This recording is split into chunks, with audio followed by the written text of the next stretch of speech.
What is that one book that absolutely changed your life? The Easy Way to Stop Smoking by Alan Carr. I had zero intention to stop smoking when I started reading that book. To say I was skeptical about it would be an understatement. I was a heavy chain smoker. Smoked more than anyone I knew. But I went cold turkey after I read it.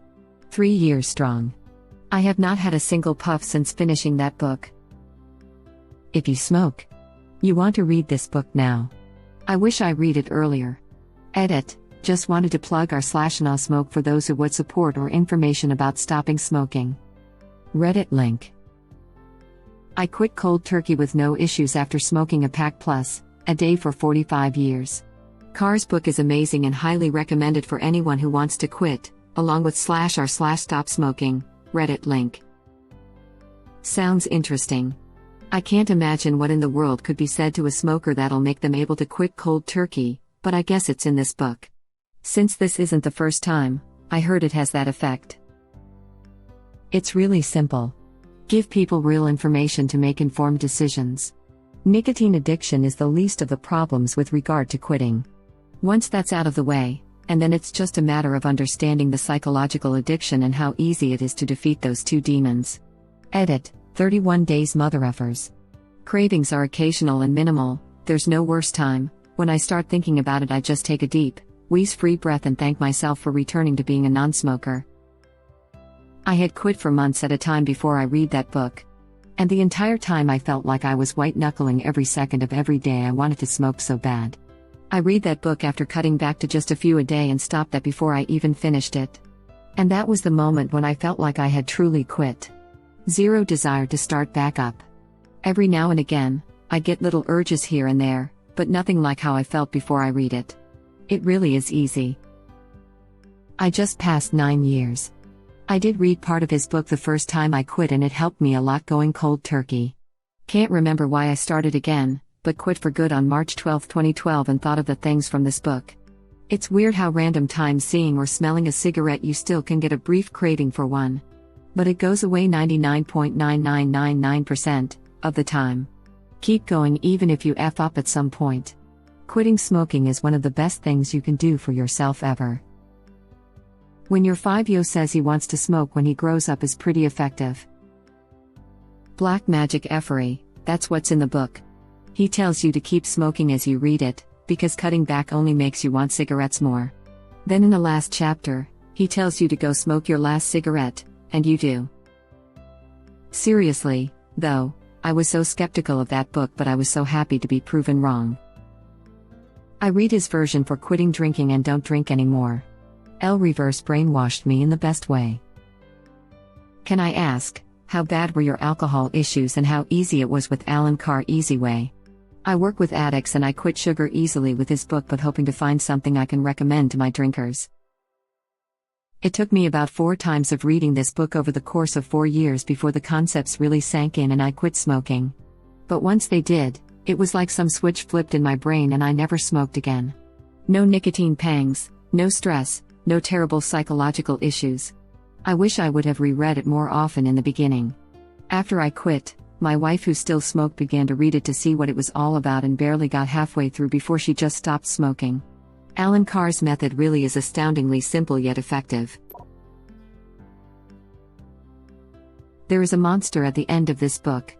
It really led me on a journey to overcome my fears and deeply examine what it means to be a monster. Also, pulling really hard against Grover to turn the pages helped me get buff. Really, I was helping Grover face fears he was not ready to face. But we faced them together. One of my earliest memories was listening to this at story hour at the library as a 3-year-old and being absolutely terrified. I was crying by the end and the librarian sat down and talked with me about not needing to be afraid. And then she gave me the book. I was absolutely horrified. Having basically no possessions at that age, getting a gift was a huge deal, and to be honest my first thought was great now I can't escape this terrible thing but the librarian's generosity and investment in me genuinely overcoming my fear just floored me. And so 20 years later I still have the book. Oh my God. I used to bawl at this book. My mother had to bring it to my grandparents' house because I was petrified of it. We'd try again every few weeks and when I finally got to the end, I was like it's just Grover. What a great story. Thank you for sharing it. Never expected to see this book make the list, but your analysis is perfect. I always thought it was a silly fake-out story, but it's absolutely about facing fears we're not ready to face. My dad used to read this to me when I was little. When he passed away in a car accident when I was 9, it was the first thing I read. I remembered his voices, my terror, his laughter. 45 years later, this book brings me joy. It reminds me of my dad. That was the book my dad used to teach me how to read. My mom used a camcorder to record my dad reading this book to my sister and me as kids so we could watch it every night when he was deployed overseas. It holds a special place in my heart. Breakfast of Champions by Kurt Vonnegut. The things other people have put into my head, at any rate, do not fit together nicely, are often useless and ugly, are out of proportion with one another, and are out of proportion with life as it really is outside my head. The thing about Vonnegut is he can have say such profound things, then in the same book have an aside where he lists the penis lengths of every male character and draws his own butthole. I love Vonnegut so much, laughing my butt off. I tell you, we are here on Earth to fart around, and don't let anybody tell you different. Kurt Vonnegut. F them kids, Kurt Vonnegut. Why me? That is a very earthling question to ask, Mr. Pilgrim. Why you? Why us for that matter? Why anything? Because this moment simply is. Have you ever seen bugs trapped in amber? Yes. Well, here we are, Mr. Pilgrim, trapped in the amber of this moment. There is no why. Kurt Vonnegut Jr., Slaughterhouse-Five. I've never looked at an asterisk the same after that book. Have you seen the Walmart logo lately? The first thing I noticed about their logo was the resemblance to an asterisk butthole, thanks to Mr. Vonnegut. As far as the penis length thing goes, that's a satire on how so many male writers describe, in great detail, female characters' breasts and bodies. Interesting. I thought it was a commentary on how media make us judge people and ourselves based on these physical characteristics. I would have agreed with you if he only went into this detail for solely male characters, in other words, reverse the roles, but he also lists off the physical measurements of female characters as well, his mistress and secretary. I'm omitting the name to reduce spoilers, had 37-inch hips, a 30-inch waist, and a 39-inch bosom. His stepmother at the time of her death had 34-inch hips, a 24-inch waist, and a 33-inch bosom. Minor spoiler ahead, he even alludes to a story that Kilgore wrote about a race of aliens that were conquered when humans devised a campaign that fudged statistics in an advertising campaign, which in turn made the average alien feel constantly below average and consequently lose all will to fight. So it goes. Sirens of Titan as a teenager while listening to the first Ultra Chilled album was one of my favorite experiences. Ended up buying every Vonnegut book in those cool editions they released in the late 90s with the stylized V. Going to Barnes & Noble to buy my new book with my money from sweeping the movie theater was a great experience. Upvote for Sirens of Titan. Probably Vonnegut's most overlooked work. I literally just read like 200 pages of it the past couple of days and about to finish it now. I don't read books, so it made me so happy when I found out I could willingly read so much. Edit. Finished it. Effing depressing. I read Cat's Cradle this past summer. Reading it during a pandemic really hit different. If I were a younger man, I would write a history of human stupidity, and I would climb to the top of Mount McCabe and lie down on my back with my history for a pillow, and I would take from the ground some of the blue-white poison that makes statues of men, and I would make a statue of myself, lying on my back, grinning horribly, and thumbing my nose at you-know-who. That quote cemented my love for him as an author. Wanna throw out a personal favorite Vonnegut book that I don't see mentioned much, Galapagos. Very neat book diving into how the human urge to improve things can backfire, and maybe humanity would benefit from just chilling a bit more. If you liked Bach, I highly recommend Bluebeard, novel, or Welcome to the Monkey House, short stories. Oh, I loved both of those. I think I've read everything of his at this point because they're that good. Probably Redwall because it got me into reading as a child, and later writing. I came here to say this or Artemis Fowl. I read the crap out of those books. Also, Netflix is making a Redwall movie and I can't put into words how excited I am. Also, Harry Potter like most people. But it was cool when I was 11 and the first book came out. And by the time it was no longer cool I was already 4 books deep and I wasn't about to stop, haha. Here's hoping the Redwall adaptations are better than the Artemis Fowl movie. Also, Netflix is making a Redwall movie and I can't put into words how excited I am. Really? Now I'm effing stoked. It's a series actually, by the same team behind Over the Garden Wall. I'm so excited. Series and a movie. The Over the Garden Wall creator is writing the movie, not sure his role, if any, for the series. Slight tangent, I really hope they can do it in hand-drawn animation. Web link. Narnia was this for me. The thing that's crazy to me about Narnia, especially the first book, is how they got accustomed to being in Narnia and forgot about the real work and lived an entire life in Narnia and then got sent back. Lord of the Rings for me. Same tree, different branches. Brian Jacques came to my school when I was a child to speak and read a portion of Redwall to us. I was already a huge fan and I felt like such a dummy when he said Matthias's name. I realized I had been pronouncing it wrong in my head the entire time, Matthews instead of Matthias. Doe. Hung my head when he signed my copy. You should never feel bad for mispronouncing a word you learnt in a book. Anyone that laughs at someone for that is a terrible person, not saying that this happened to you but generally speaking. Rereading it now like 25 years later and it's as inspiring as it was back then. I had a friend complaining it was too simplistic in its writing and didn't challenge her.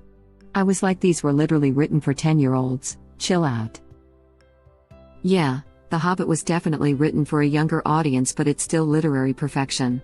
If she wants a challenge, point her to the Silmarillion, lol. Edit, removed comma gore. A brief history of time. The insanity and complexity of the universe was explained in understandable terms, bonkers. Hawking was a treasure. Not all pop science is as accessible, interesting, and meaningful as this. Pop science has changed so much over the years and it's filled with sensationalized articles. I effing love science is notorious for making a crazy statement like new species discovered that will change science forever and it's just a different kind of shrimp that does the same crap every other shrimp does. Even IFLS used to be much better. Once upon a time, they just shared links to interesting third-party articles, maybe with a bit of a breakdown in the description, and did weekly/monthly recaps of science stories. Now they have a much more clickbaity presentation and mostly link to their own articles that read more like a BuzzFeed article rather than pop sci. They're the MTV of science. Remember when IFLS posted science stuff? Hawking is a perfect example of how learning about the nature of reality leads you to a very spiritual place. Sagan was the same. Such an incredibly smart person whose articulation of very complex ideas is a huge inspiration to me.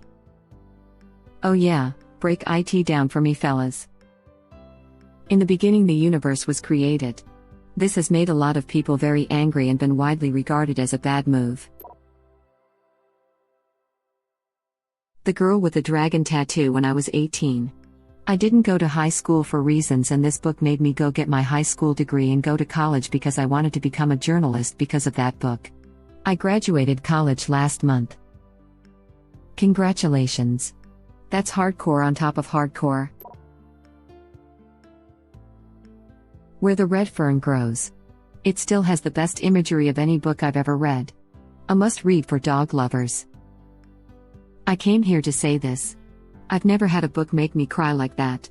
And truly, the best if you put your heart to it you can do it message I've ever read. I'm 41 years old and after all this time just thinking about this book can bring me to tears. I remember us all weeping when our teacher read it to us in 3rd grade. 1979. Y'all should go read Stone Fox. 3rd grade teacher had to print out the last couple chapters and send the kids home with it. Woof man. Edit, spoiler of what happens in the book, family is going to lose their farm if they can't come up with $500. Young boy enters himself with a family dog into a dog sled race. Dog's heart literally explodes, written on the page, while in the home stretch and in first place. The second place musher stops, pulls out his rifle, and threatens to kill anyone who crosses the finish line before the boy. The boy then drags his dead dog across the finish line to win the prize money. Edit 2. Here's a link to the PDF version of the book, if you want to die inside. Worse, it includes an addendum at the end that states that though the characters are fictional, the ending allegedly actually happened. So that's nice. Web link. I legit bawled in class the day we read that. Dude, I forgot all about this book. I loved it. But I remember our teacher had an assignment to write an epilogue because the book ended abruptly. I ended up writing a chapter about how the kid comes home devastated. As he walks up a steps to his house, he finds one of the other racers has given him a new puppy. The end. I got like B and I was pissed. She said it was just as abrupt as the original ending. Not cool. I was absent the day we finished the book in 3rd grade. The next day everyone took a test while I sat in the hallway and finished the book. There I was experiencing trauma at the hands of a paperback for the first time as I sat alone in a hallway, not at all expecting it. Stuck in my room reading ahead because I didn't know better. This was me, haha. Q. 5 minutes after the cougar, couldn't finish, me slamming open my door and running to my dad crying, haha. I don't know. I think this was 5th grade, so about 11. Never realized what a book could do before then. Lifetime reader after that. Are you me? I'm 41 and bawled my eyes out the first time I read that as a kid. Now my kid is about the age I was then and we've been talking about it and it almost makes me cry still. A must-read for dog lovers. You evil son of a bitch, that's like saying Marley and Me or Old Yeller are good dog movies. They are, but you're leaving out some pressing details. Right? I'm over here like, oh, so you want me to be sad? Dune. Fear is the mind killer. Also, A Wrinkle in Time. I just finished Dune last week and bought the rest of the series right after. Hitchhiker's Guide to the Galaxy turned me from a non-reader into a casual reader, and now Dune turned me into a bookworm. It's so freaking good. Edit. If you're interested in starting Dune or have already, but are lost with the lore, does a great job of explaining everything without spoilers. YouTube link. I just finished Dune last week and bought the rest of the series right after. Do yourself a favor and don't read any of the Brian Herbert, Kevin J. Anderson books. Dune for me, as well. I picked it up at a school book sale in 8th grade, 13 years/0, and it blew my mind. I've been reading Michael Crichton for a few years, but Dune was sci-fi on a whole different level. It really opened my eyes to what literature could be. I'm reading Dune now and just haven't caught on to what the big deal is. I'm genuinely trying to understand because I've heard nothing but great things, but all these terms are confusing to me. I'm a little over 1/3 through and having difficulty finding the motivation to keep going. Edit. I will say this is the first science fiction novel I've read in over 5 years, too. It might be worth it to look up a glossary of Dune terms when you're reading the first book. My copy luckily had a glossary in the back, and I know without it I would have been super lost. It is incredibly worth it though to finish the book. Most words you will come to understand the meaning of after a while from contextual clues. Thank you for watching. Please subscribe to be the first to know about Red Rabbit Reader's new videos. If you like our videos, please like them on YouTube and share them with your friends. We welcome your comments below. Press to start another of our videos.